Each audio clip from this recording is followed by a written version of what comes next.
तुम कोई गलत योजना जब बनाते हो, तुम्हारा मित्र तुमको रोक देता है कि नमन ऐसा मत करना, इसमें नुकसान हो जाएगा। और जब अच्छी योजना बनाते हो तो तुम्हारा उत्साह बढ़ाता है कि जल्दी करो नमन गुप्ता, देर मत करो, फटाफट करो, इसमें फायदा होगा। वो समझ लेना मित्र है आपका, जो आपको नुकसान से बचाए, परेशान होने से बचाए और आपको फायदा दिलाए, सही राह बताए, उसे सच्चा मित्र कहते हैं। उसे सच्चा मित्र कहते हैं। सुदामा और कृष्ण की मित्रता देखिए, हनुमान और राम की मित्रता देखिए, सुग्रीव और राम की मित्रता। लेकिन राम के जितने मित्र हैं वो धोखेबाज नहीं है, नहीं, सब वफादार मित्र हैं।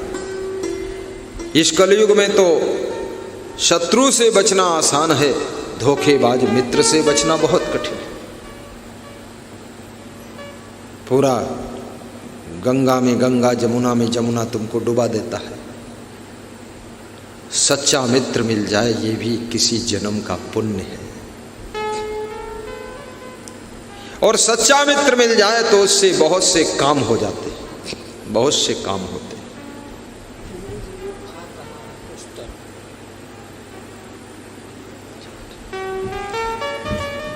धीरज धर्म मित्र अरुणारी,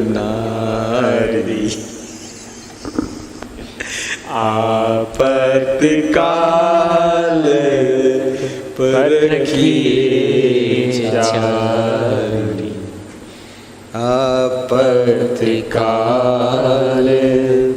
परखिए चारि, परखिए चारि। चार की परीक्षा आपत्ति में होती है।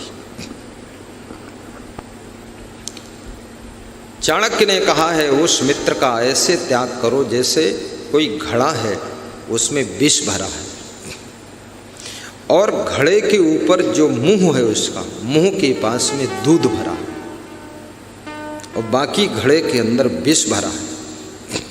तो उस घड़े को उठा पी लेना चाहिए क्या? नहीं, अंदर जहर है।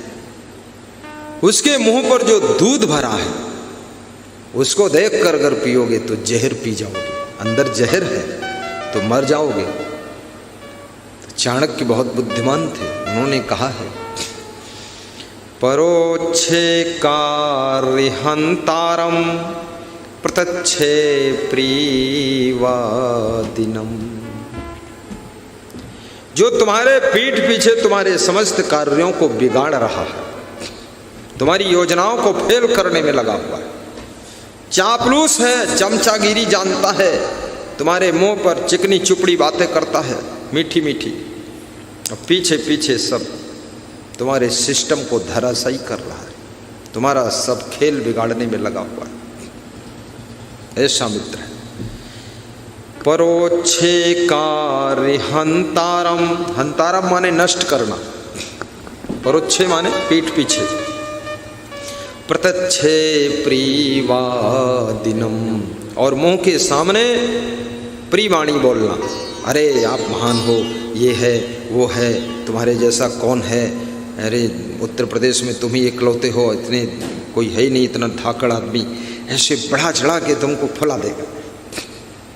तो चाणक्य कहते हैं ऐसा मित्र कैसा है? वर्जयेत तादृशम विष्कुंभम मित्रम पयो मुखम।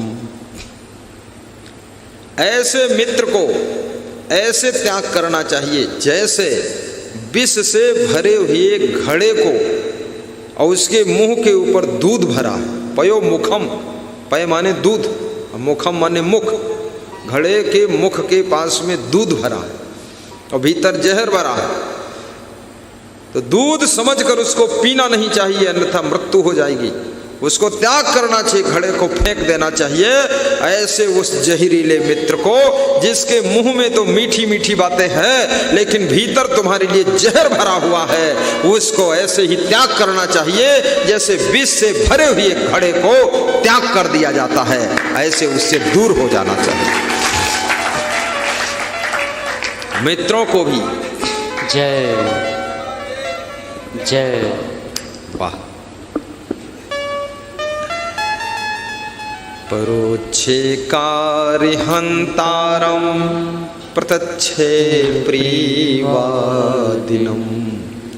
वर्जे तादृशम मित्रम विष्कुंभम पयोमुखम। बड़ी मार्मिक बातें हैं। आइए, समय भी पूरा हो रहा है, प्रसंग तो बहुत लंबा है। कहाँ से प्रारंभ हुआ है?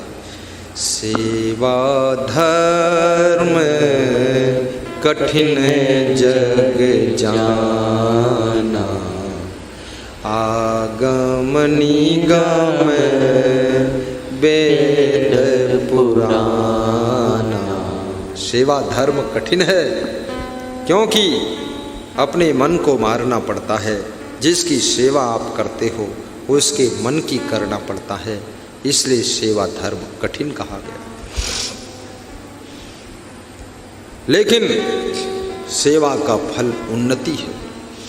उन्नति का साधन सेवा है, जिससे ही आत्म शुद्धि होती। पर लोभी मोही अभिमानी सेवक पद पाना क्या जाने। पर लोभी मोही अभिमानी सेवक पद पाना क्या जाने। पर लोभी मोही अभिमानी, अभिमानी सेवा नहीं कर सकता। अभिमानी तो पैर भी नहीं छू सकता, ना पैर दबा सकता।